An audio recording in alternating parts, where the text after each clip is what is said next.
Thank you for joining me for Worry-Free Wednesday, our first edition. I'm Reed Allman. I'm going to give everybody a chance to start logging in. Thank you for spending your evening with me to get some, hopefully get some information that you're going to find helpful and useful to use in this current situation, because it's crazy what's going on right now. I'm in my living room right now. At home, I've been here for a couple weeks now doing my work.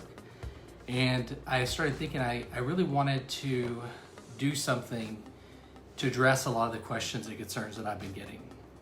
And I'm a board certified consumer bankruptcy attorney. I have a law firm. And I've been doing consumer bankruptcy now for 20 years. And you name it, I pretty much have experienced it with my clients. And one of the common things that I normally, unfortunately, hear is when they come in and we go through everything, we answer their questions, and we come to the end, a lot of them break down and start crying. And normally what they say is, I didn't know that's how bankruptcy worked. And I wish they had come to see me 6 months, 12 months ago, before they did some things that I can't help them with now. One of those biggest things is you never want to go into your retirement funds. And the reason for that is that those funds are protected under federal exemptions as well as your state exemptions. And we want to make sure that you have that for your future.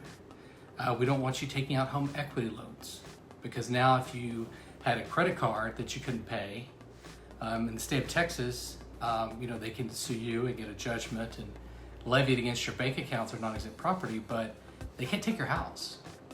But if you do a home equity loan and then you can't make the mortgage payment, it's bad. So I don't want people to suffer. I don't want people to worry. We are happy to give you the information at no charge, answer your questions tonight, and share some of the insights and information that we've learned over the years. So I've already got some people who have submitted some questions a little bit early. So I will start going in through those, and then as things come up and you want to say anything, you join us late, no problem. We'll just take it from there. And we're going to start doing this every Wednesday. So hopefully you'll enjoy it, and we'll see you back next week. All right, well, let's get started. So right now, a lot of people are asking a lot of questions about the CARE Act. And so the CARE Act is the bill that was just passed recently by Congress that allows certain benefits and relief for people that are struggling financially. So we'll go through a couple of those things. Number one, we want to know, what about the stimulus check? When are we going to get it? How much are we going to get?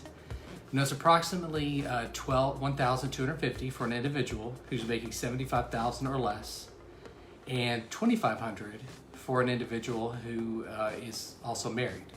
So if you have a couple, so it'd be $2,500. And those funds are going to be yours. They're going to be advanced to you as a refundable tax credit for 2020. So that can be a little bit confusing, but your refund that you would get in 2020 should not be affected by this refundable tax. And then some of our clients are, asking me, who are actually in the bankruptcy process right now, because some of the people watching tonight are people that have never spoke to us. Some of them are people that are in the process with us. Some of them have been clients for years. And so those that are in a Chapter 13 are wanting to know, well, is the trustee going to want to take this money from me? And so according to the CARE Act, there's some provisions that made it not to be considered disposable income, but we really weren't sure what was going to happen until yesterday.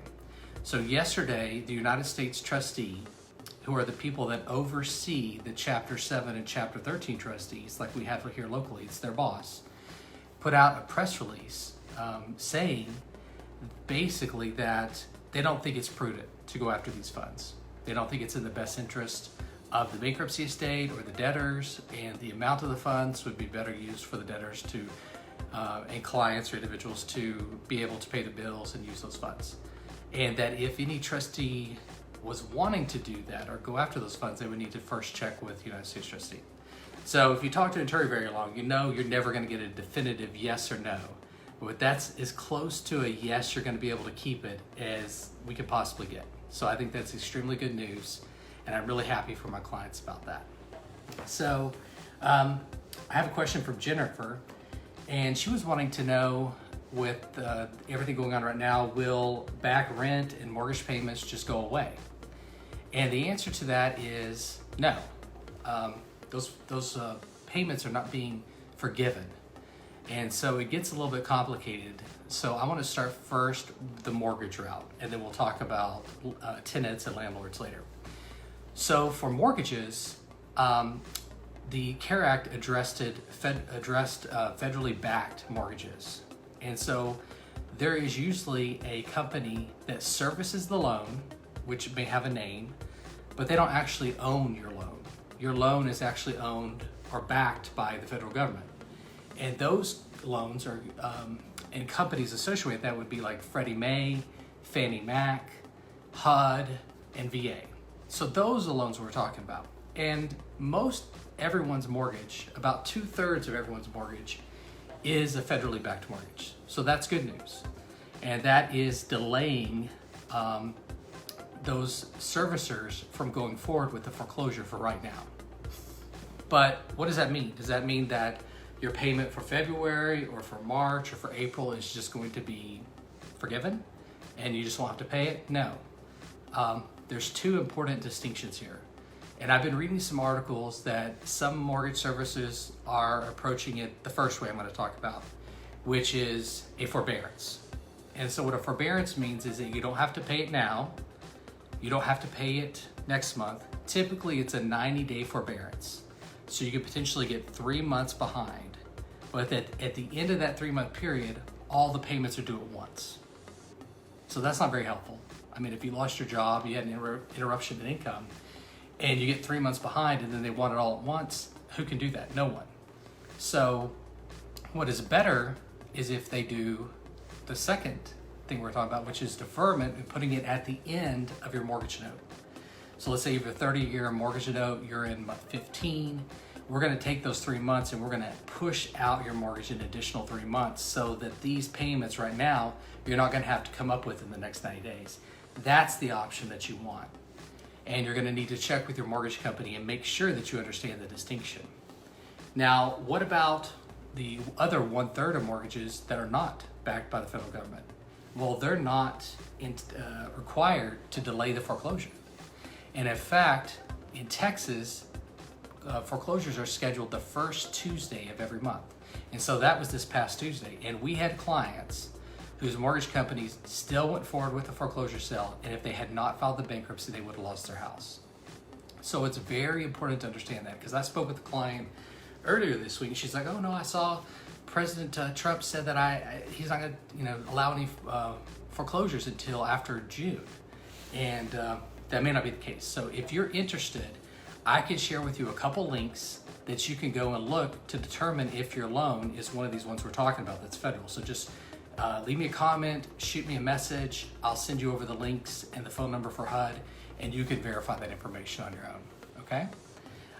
So what about rent? So the other question, and I see we have a lot of people that just joined. So I just jumped right into the question, guys. Thank you so much for joining.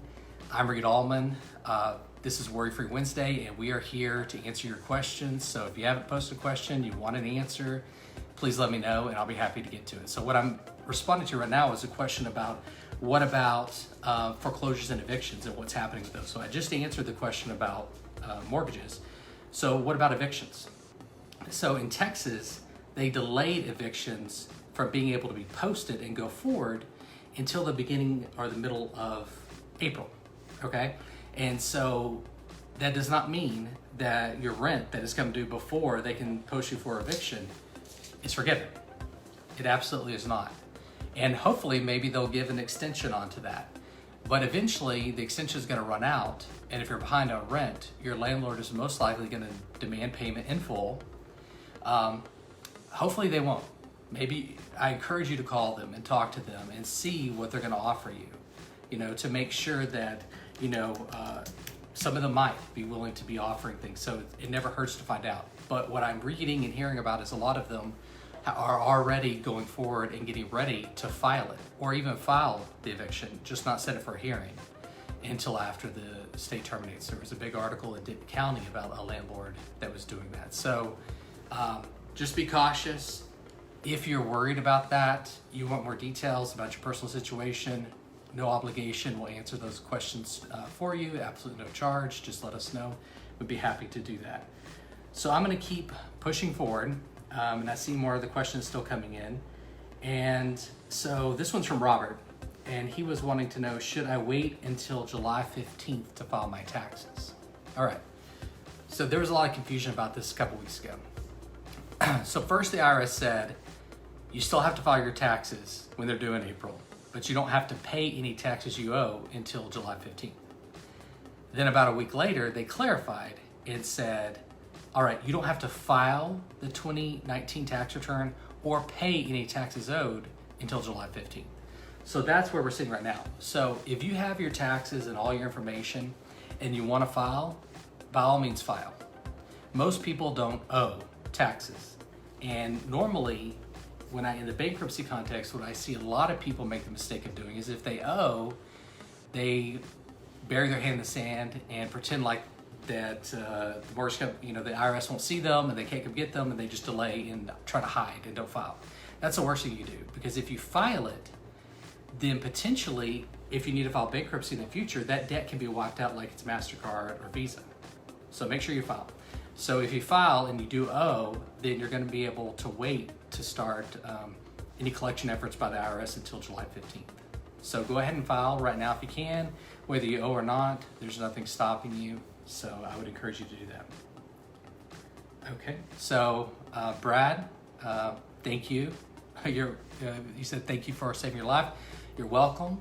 I'm glad we can help any way we can. We love what we do here. I have a great team working with me. I've got 4 very knowledgeable, actually 5 very knowledgeable, experienced bankruptcy attorneys, and many with more than 20 years of experience, 36 support staff, and we really love helping people. So I also have a question I see in here from Beth. Hey Beth, thanks for joining. Beth wants to know, how will the mortgage and vehicle forbearances deferments work with the current bankruptcy case? So hopefully you were here earlier when I talked about the foreclosures and evictions in more detail. So without going through that further, you do bring up another angle on this, and that's, well, what if you're already in a bankruptcy and you want to know, hey, I'm hearing that these mortgage companies are letting me skip payments, but I'm having to pay my bankruptcy payment every month, and I've been laid off, I don't have the funds. Well, one of the provisions in the CARE Act, which is very helpful, says that if your case was confirmed as of March 27, 2020, you're eligible to modify your bankruptcy plan and extend it beyond the 5-year limit and extend it up to 7. So nobody wants to be in bankruptcy any longer than they have to, but being able to extend it from 5 years to 7 could mean that we could lower your monthly bankruptcy payment considerably. And if you're experiencing financial hardship, we can also discuss deferring some of those payments, adding some of those mortgage payments into the bankruptcy plan so that you get that relief right now from having to make the case and prevent your case from dismissing. And then we'll do the mortgage modification, and then we can extend it out anywhere between 5 years to 7 years to get the payment right in the sweet spot that you think once you are back gainfully employed or able to get out of your house again, you'll be able to make those payments. Okay, so thanks, Beth. Great question. So let's see. We've got another question here. Shouldn't I wait to file for bankruptcy until I'm back at work or back to normal hours after the coronavirus crisis has passed? Great question. Okay, and there's a common misconception that people think I shouldn't talk to a bankruptcy attorney until I need to file right that second. We counsel you. We look at your situation, and sometimes we advise you not to file at all. About actually 30% of everybody we talk to, we are not candidates for bankruptcy. And others, we say, to get the best relief and the best strategic relief, you should file in 3 months or 6 months, because we want to see what's going to happen here. And there's a lot of factors that go into that. Some people, without getting too technical, I don't want to get too technical, but there's 2 types of bankruptcy that people can file as a consumer: Chapter 7 and Chapter 13. 7 is the type of bankruptcy where you have a bunch of unsecured debt like credit cards and medical bills, and you want to just get out from underneath it. So you file your case, you keep all of your property, you're in bankruptcy for about 3 months, and then all that unsecured debt's wiped away. Now, to be eligible to do that, your income has to be below a certain level. So let's say that you were highly employed at a high income, and now your hours have been cut or you've been laid off. Well, you might not have qualified for a 13 previously, but you may qualify. I mean, you're not qualified for 7 previously, but you may now, because we look at your 6-month average. So there might be some real advantages for some people now to take advantage of, losing that debt load that they have and filing at some strategic time. So the point of the story is we offer the free consultation. We come up with a custom financial plan for you. We do an asset protection plan, which is very important because we want to look at all your assets and make sure that all of those are provided in state or federal exemptions so that after you file the case, they're protected. Another big mistake a lot of people make is they want to game the system, or they're scared. And they're like, yeah, this car that I have, but it's really my mom's car, and I just never transferred the title to her, and I'm just going to go ahead and do it so that way as soon as I file, I won't have to worry about it. Well, if they would have just talked to me first, and I could have told them, look, you can keep that car in your name. Let's file the case, and then the day after you file, give it to your mom. But if you transfer it to a family member right before you file the case, it could be considered a preferential transfer, which under the bankruptcy code means that the trustee could go in and reverse that and get that car back and sell it for your creditors. So we don't want that to happen, and there's just little things like that happen. So take advantage of talking with somebody and do some planning. We may advise you not to file for a year. We may advise you, there's lots of options, so I don't want to keep harping on that, but anyway, it's great to see all these people joining. I keep enjoying. Thank you so much. I don't know about y'all, but I am tired of being in my house. I've been in my house now for like 3.5 weeks. There's a lot of positives. Like number 1, I don't have to drive 2 hours a day in the car. Number 2, spending a lot more time with my family. And I taught my first grader how to ride a bicycle. She had training wheels on. I know that's kind of late, but we got it done. And so that is good. So the stir crazy is a negative, and some of those family things are good. So welcome. I'm glad you joined. I'm Reed Allman. This is Worry Free Wednesday. We're answering questions. Post your questions and let me know, and I will be happy to answer them. We're doing this every Wednesday. Okay, thanks everybody who's been here from the beginning, and I keep saying that, but I want to get everybody up to speed. So, I have another question here about can you file a bankruptcy case right now, and do you have to come into the office? And the answer is no. So I'll give you all a little insight about our firm. So it was exactly a year ago in March of 2019 that we got together as a team and we said, look, we think a lot of clients would prefer to do some of their meetings virtually, because usually we see our clients 3 times before we file the case. And so let's build a system so that we can do that. So we started building it right then. And basically what happened out of that system was our virtual portal. So if you contact Allman Law, or you go to allmanlaw.com, in the top right-hand corner, you'll see Client Portal. So as soon as you reach out to us, we're gonna send you an email with your temporary password. You log in, you change it to a password that only you know, and you're logged in, and now you're inside of our website in your personal file.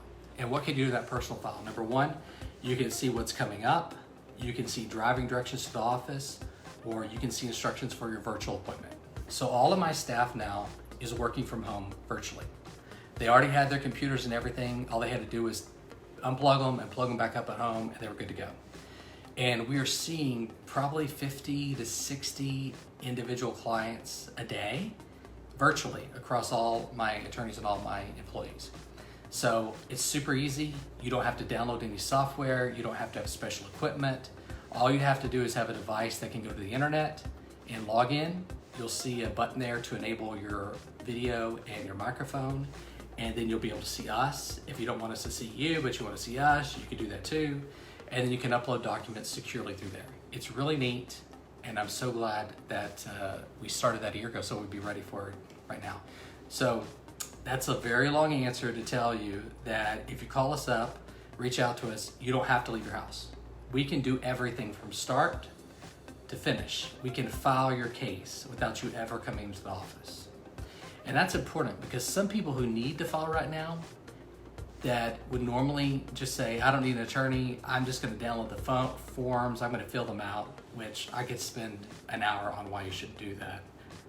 I'm a little biased probably, but anyway, so then they walk those papers in to the courthouse and they file them. The problem is the courthouse is closed. Most of the courthouses are closed, so you can't go in and file it.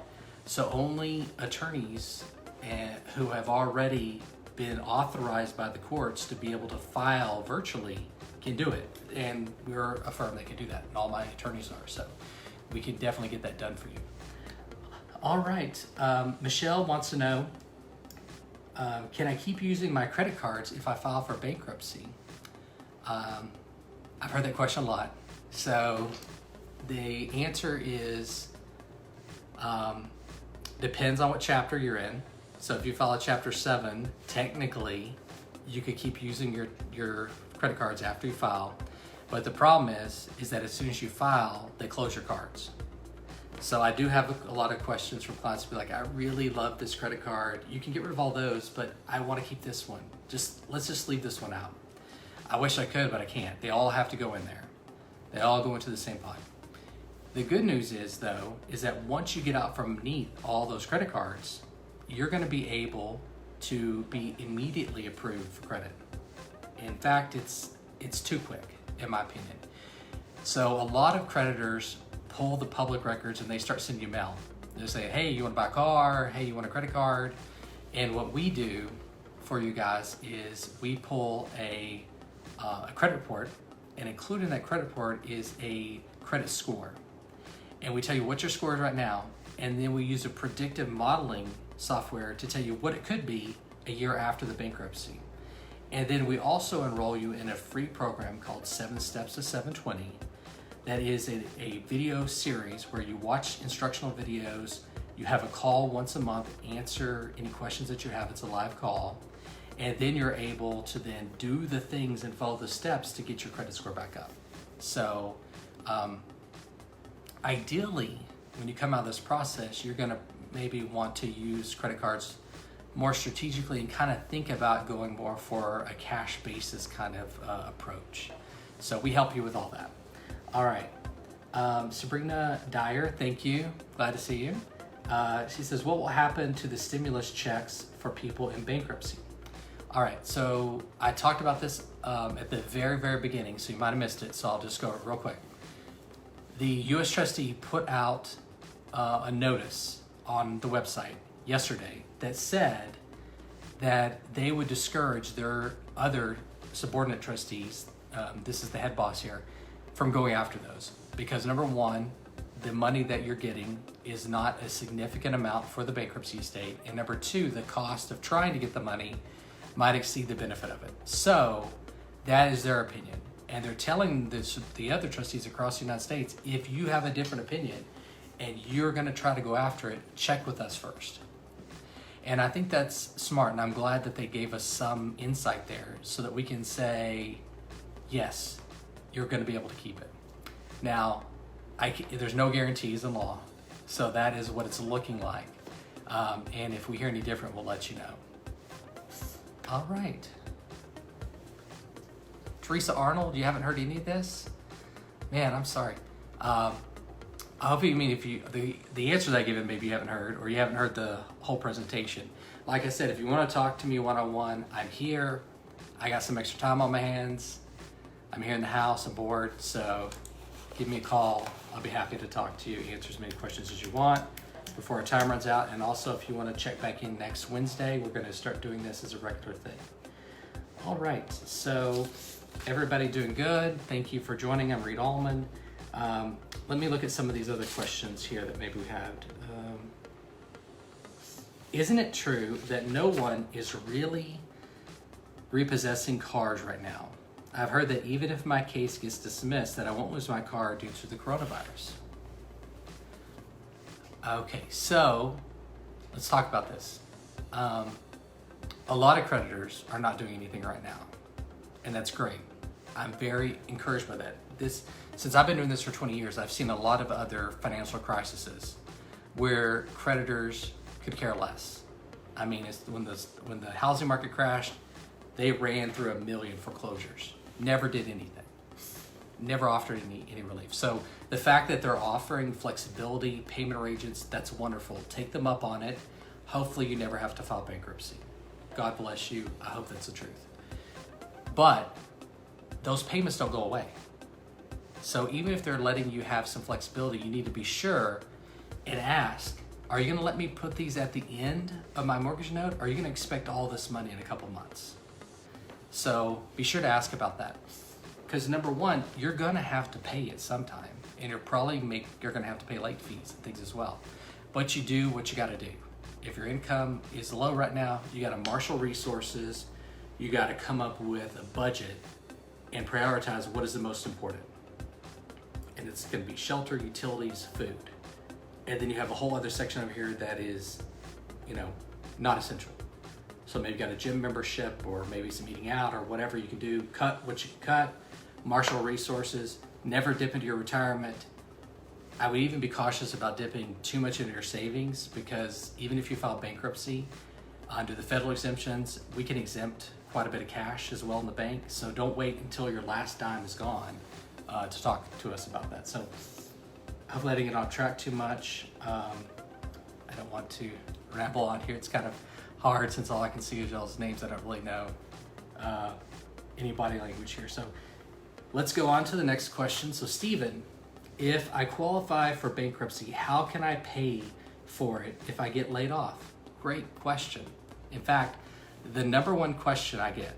So I go about my normal life, and then you talk to people and say, hey, I'm Reed Allman, how are you doing? Hey, I'm Steve, whatever.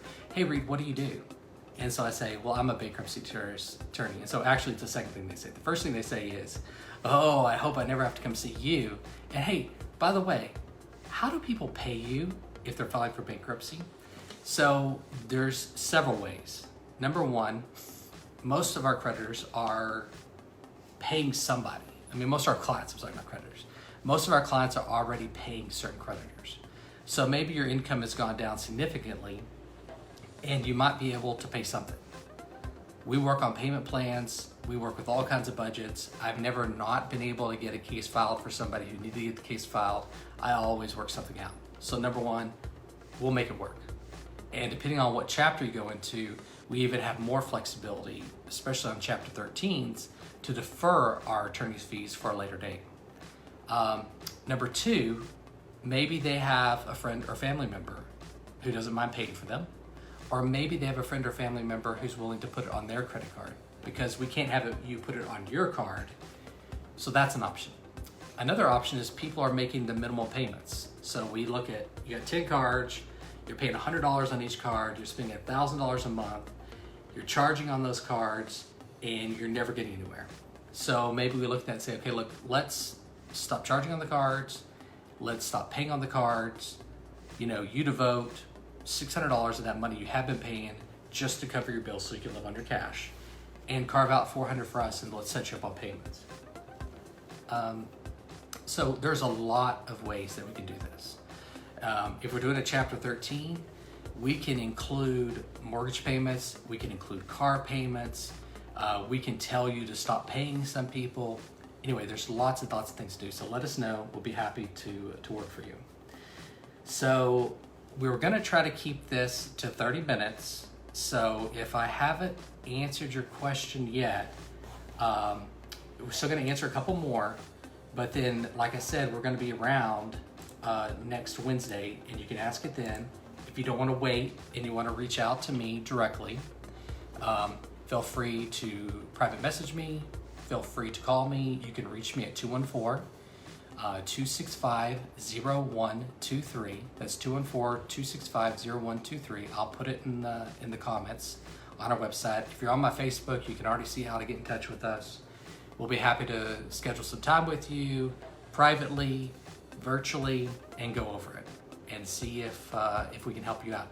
And like I said, there's no obligation. And in fact, a lot of people of you are not going to need to file, but maybe you need to do some planning, budget-wise, know what your options are, know how to protect your property, know how to protect yourself from your creditors, and you just want to have peace of mind. So we can help you do that. We love what we do. And I want to thank everybody who showed up, everybody who provided questions. I had a great time. I hope you thought this was helpful. And I will see y'all next week. Thanks.